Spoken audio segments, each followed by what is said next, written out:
Okay, good morning everybody. It is June 10th, 2025. I am in the process right now of developing an SOP for doing 4D STEM, and I actually have the plan in the works here for a video on 4D STEM. I realized as I was setting this up that it's going to be more a little bit bigger of a bite to chew on than I originally anticipated, which is not a problem.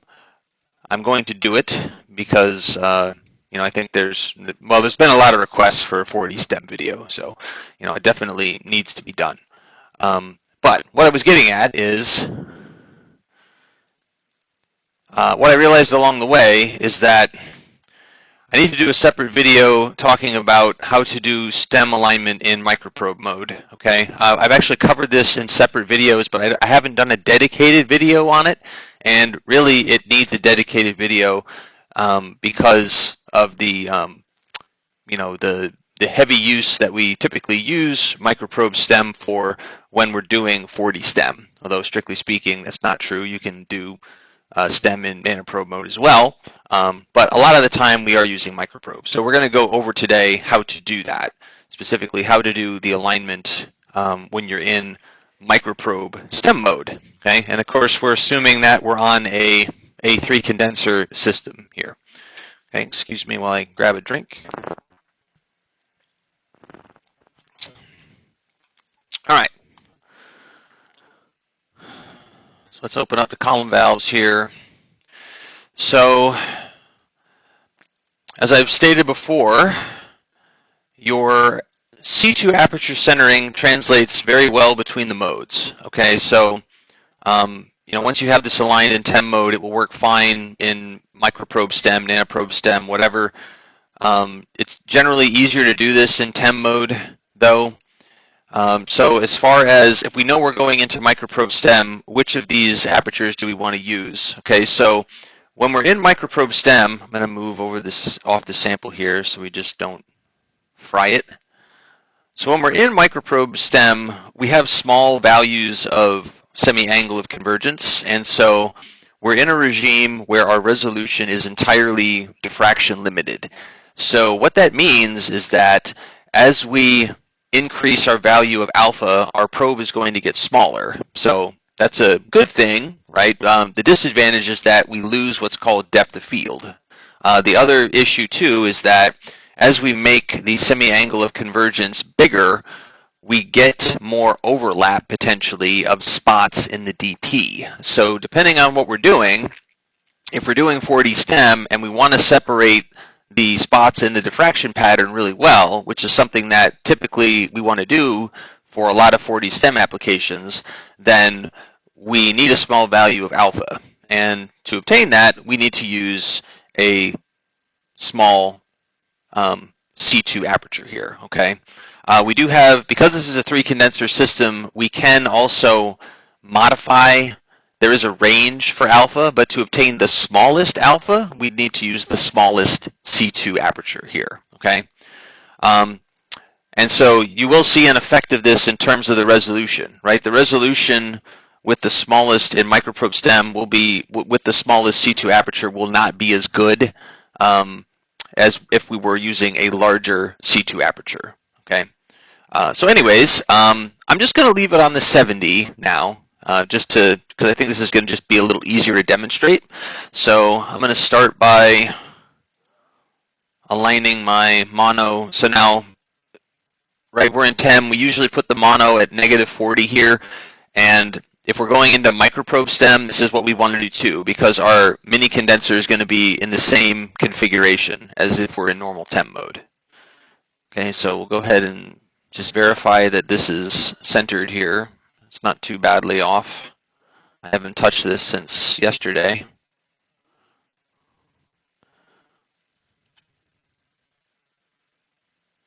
And actually, we can use S-core to calculate our probe size, which I'll show you a little bit later.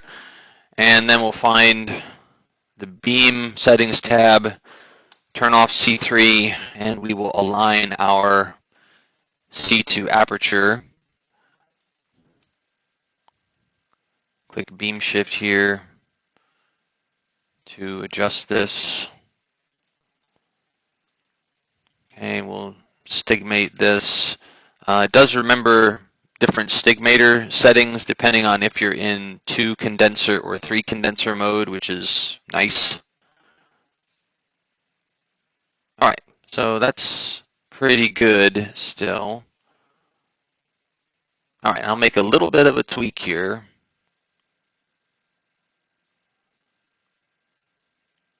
Got a little bit of that wonderful backlash.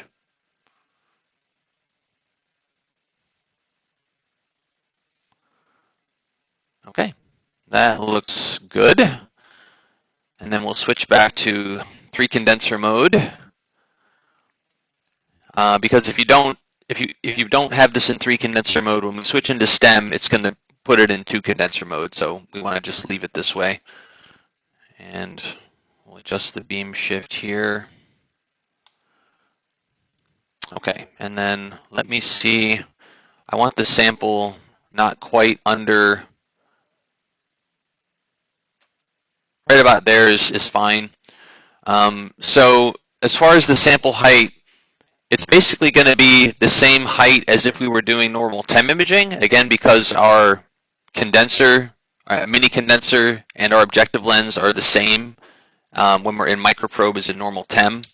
But I'll show you how we can fine-tune this when we're doing the alignment itself. Okay, so at this point we're ready to actually go into STEM mode. Find your STEM imaging panel, hit the STEM button, and then now we're going to increase our mag up to something, something in the MH or MX range. Oh, it's doing this thing with the screen capture. Yeah, unfortunately. All right, so I'm going to close this and reboot Velox. This is a quirk when you do the screen capture.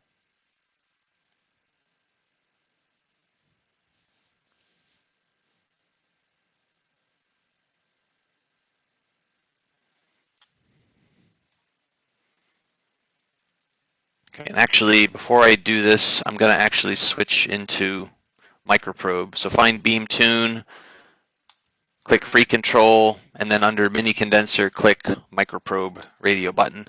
The angle range should default to large. That's what you need it to be on in order to properly focus. Okay. All right. So now we'll increase the mag up to around 1 million. Go to acquisition, start acquiring. Right click on your beam position marker and click center beam. Then we can stop. And now we can turn off diffraction and get an image of the probe.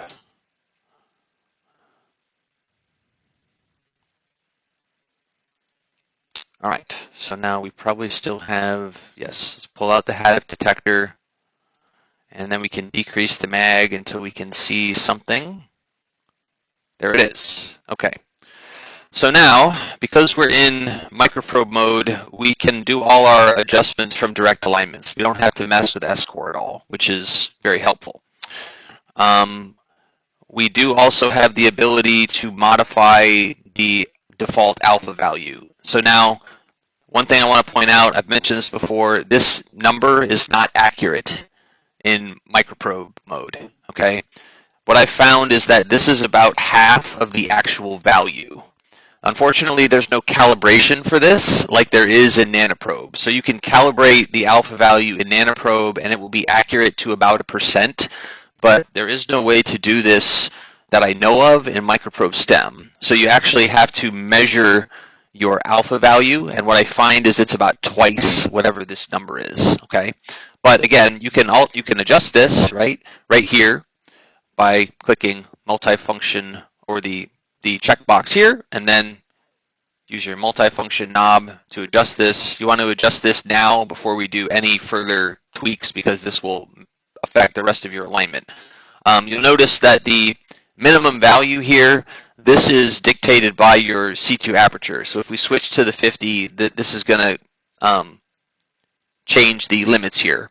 Again, if we do that though, we'd have to realign the C2 aperture, and we can do that in microprobe STEM if we wanted to. You know, it'd be the same kind of thing. We have to turn off C3 and do that. It's just easier to do this in TEM mode before you go in to STEM mode though. So we're going to leave this alone, and I'm going to go ahead and just put this at the default value for now, which is 1.49,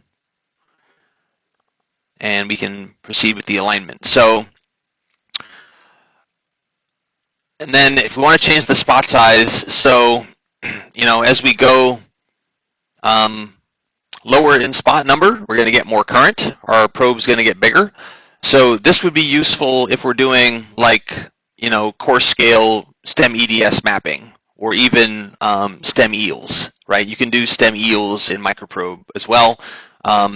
These higher spot numbers, these are more useful if we're doing the 4D STEM. So there's actually a there's a limit on the MPAD for the current density. So you shouldn't exceed 2 picoamps per pixel for the MPAD. So, and this also depends on several other factors, but generally speaking, we're using these higher values if we're doing like the imaging or the 4D STEM. Okay, so I'm going to go ahead and leave this. We're at spot size 9. All right, I'll put it at 8 just to give it a little variation here. All right, and now at this point we can actually align it. So you can activate beam shift here. Okay, and then we can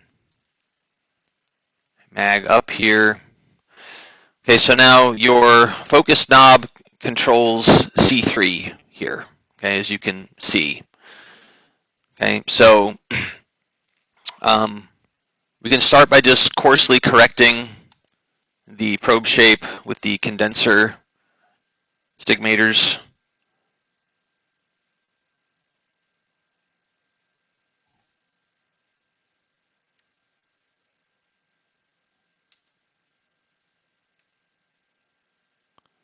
Okay, that looks good enough for now.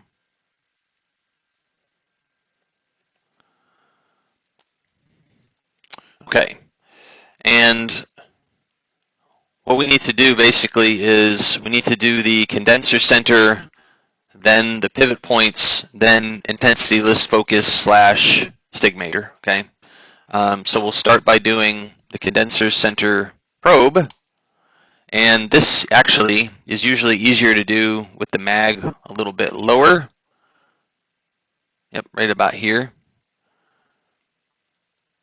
What I find with this is you have to usually uncheck the auto here for the camera and put something like 50 or 25 should work fine.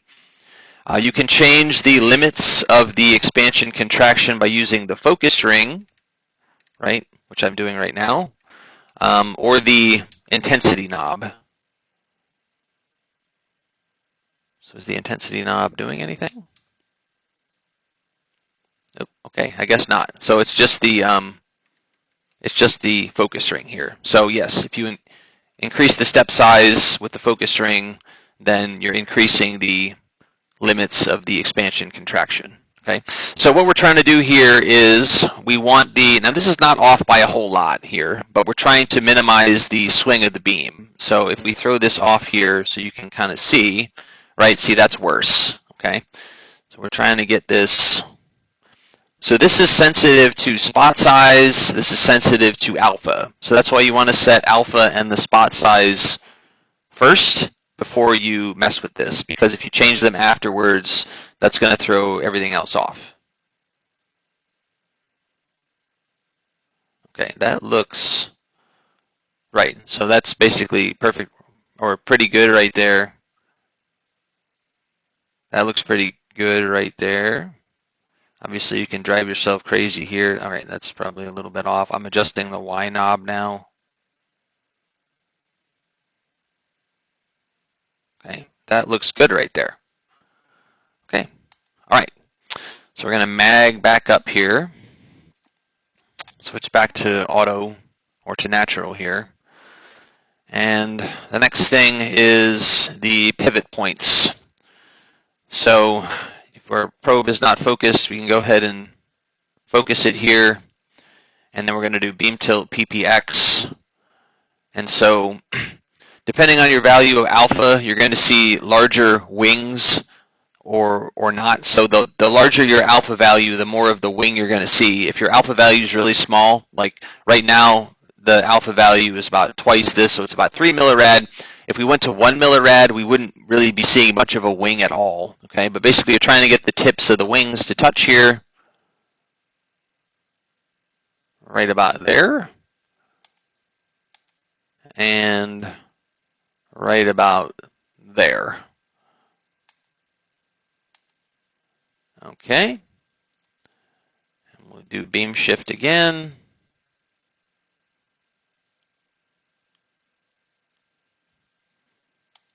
Okay, so now we need to expand the beam, and we need to find the sample. So I know the sample's below, so I'm dragging up with the Z, and this is some E-beam platinum from the lamella prep process, so this is perfect. So now, I don't know how easy this is to see, but you can actually see, and it is kind of faint, but we have an over-focused image here, so we need to move the sample down until we have it focused, okay?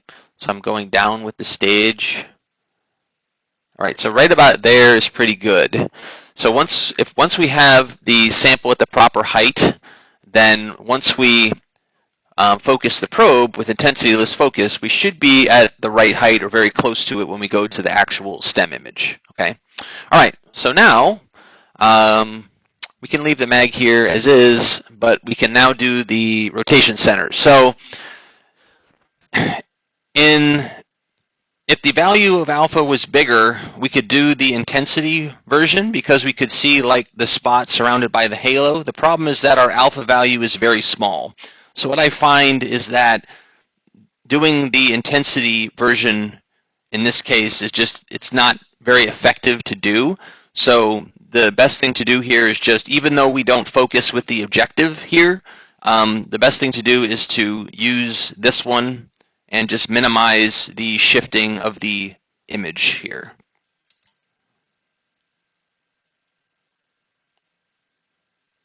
Okay, so that looks pretty good. Okay, that's a little worse.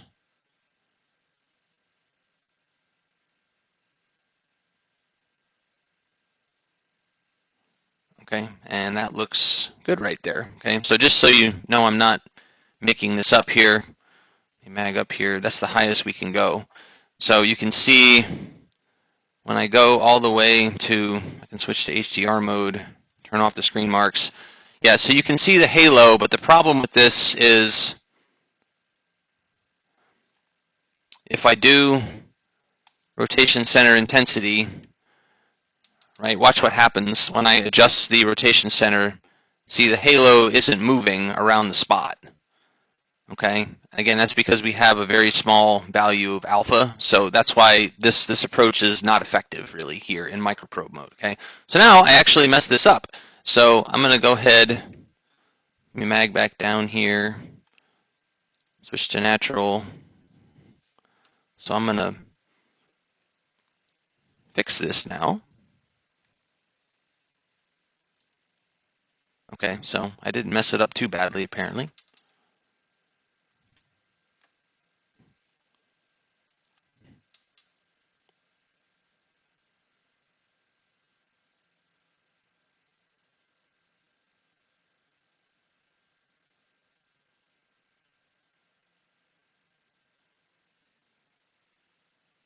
And you can see that's worse. Again, our current's, fairly low right now, so we don't have a lot of signal here. All right, that looks good right there. Okay. Okay, and now the last thing is the intensity list focus / condenser. So we can actually activate these at the same time. So click intensity list focus. That's going to put this to the eccentric focus value of C3. And then you can also click stigmator here at the same time. So now your focus knob is controlling the intensity list focus. And you can use your multifunction knob. So this actually looks really good right now. We really don't need to mess with this at all. But you can actually see, let me switch this to natural, and then we want to fix the histogram here, because otherwise this can be a little wily to see. But you can see here, right? So that's worse. Now when it's expanded it, okay?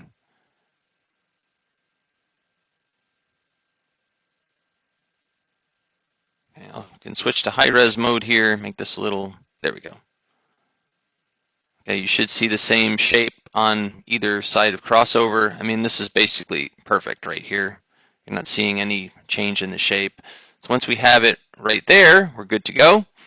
Click None, click Done, and we are all set.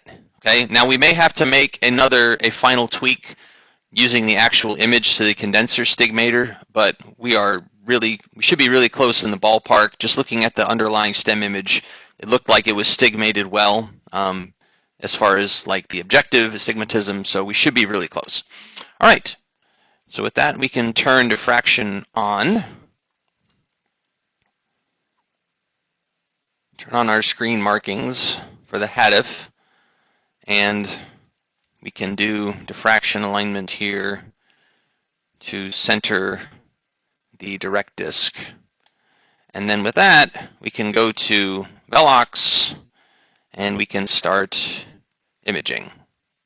And there we go. Okay, let's pull that down.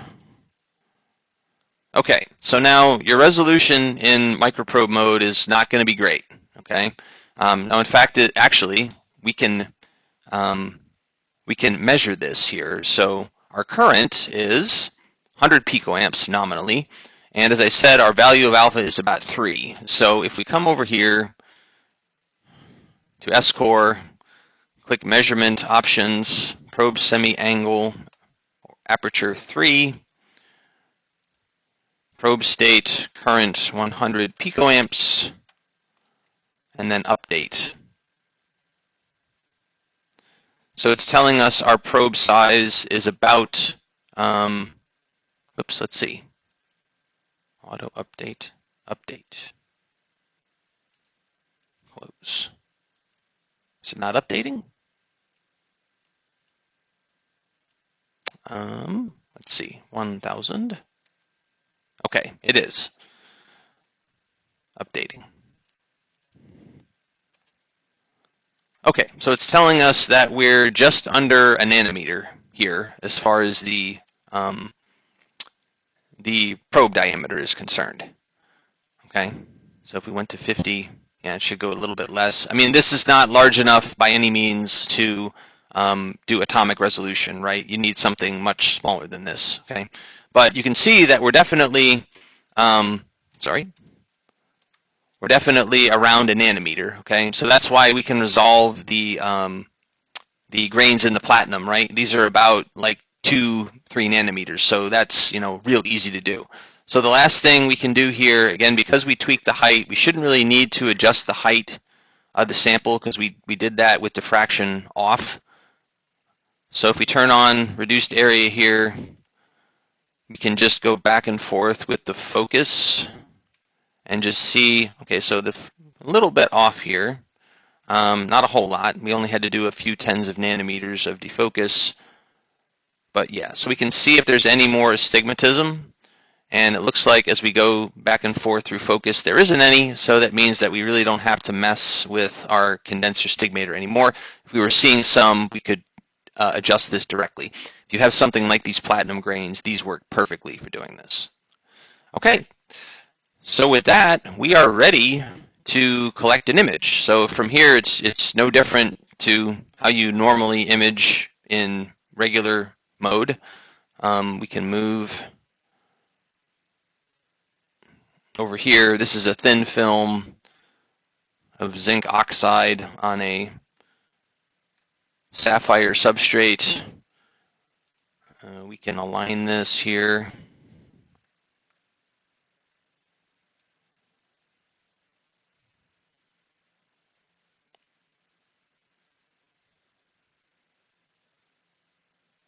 Okay.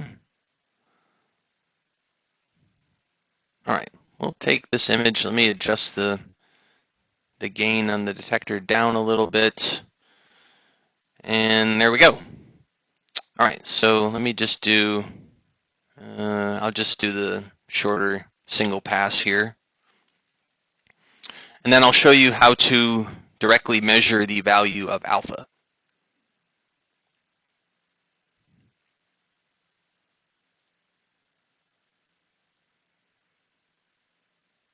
So this is the sample I'm going to try to do the 4D-STEM demo on because it's got this nice nanoscale polycrystalline zinc oxide film on here. All right, so now to measure alpha, we're assuming that we've calibrated the camera length, okay? So that has to have been done. Camera length calibration has to have been done in order for this to work. So we can mag up here. Let me stop the scan. And now we need to magnify this considerably. So we can find our STEM detector panel, or you can do this actually directly inside of Velox right here in detector layout. But we need to increase the camera length to make it easier to or magnify the spot here, or the direct disk.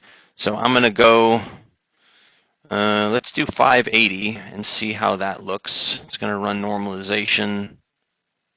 Okay, that should be, let's magnify it one more click.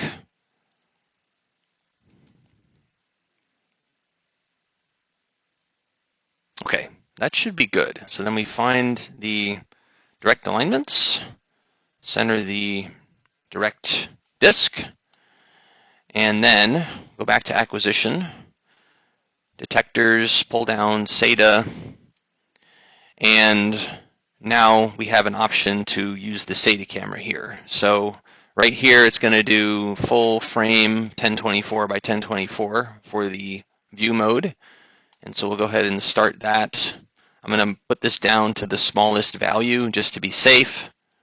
Okay, there's the smallest value. And obviously the more you magnify the spot, the safer this is going to be because you're spreading the current over more pixels. And then we're going to take the screen out of the way. Okay, so there's our spot here. All right, so we're fine here. We're not clipping anything. So we can digitally scroll in here, and then we can go to the annotations, grab the, now if you hold down Shift while you click and drag, that will constrain to be a circle, and you can adjust this till it fits your direct disk. That looks pretty good. And so it's telling us our radius is 1.41 reciprocal nanometers. So what is that in terms of a more useful number? So if we multiply 1.141 by the wavelength at 200 kilovolts, which is 0.00251 nanometers, so it's telling us that our alpha value is about 2.86 millirad. Okay, so this is, again, is a little bit less than half of the indicated value, right? So the indicated value was 1.49. Okay, so that's why you can't actually take this at face value. You have to actually measure it there. Okay, so if we wanted to make this, right, like a nice round number, we could actually come back here and we could tweak this. The problem, though, is if we do that, we're going to have to realign everything. Okay, we'd have to go back and do that again if we were trying to keep things optimal. All right, and so with that, that is the video I wanted to do on alignment using microprobe STEM. So what I'm going to do here later today, hopefully, is the actual video on 4D-STEM and collecting the 4D-STEM data. So please be on the lookout for that. I know there have been a lot of requests for that, so I'm very glad to finally get to it.